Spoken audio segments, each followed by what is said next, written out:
من منا يستطيع أن يقنع بما لديه من المال وما لديه من الصحة وما لديه من البيت وما لديه من الأولاد؟ هل حنا الآن مثلا في حياتنا ننظر إلى من هم أقل منا في الدنيا، أو دائما ننظر إلى من هم أعلى منا؟ ولذلك إذا كنا ننظر إلى من هم أعلى سنتعب، لأن إمكانياتك ما تؤهلك. عشان كذا قالها الرسول صلى الله عليه وسلم: من كانت الآخرة همه جعل الله غناه في قلبه وأتته الدنيا وهي راغمة، ومن كانت الدنيا همه جعل الله فقره بين عينيه ولم يأته من الدنيا إلا ما كتب له. أعطيك مثال، تطبيق مثال الآن.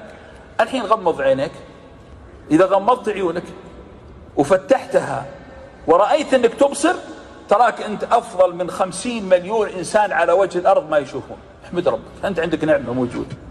شوف الأشياء الجميلة في حياتك واستمتع فيها. القمر هذا وهو القمر له جانبان، جانب مظلم وجانب مضيء، أليس كذلك؟ لماذا لا نفكر إلا بالجانب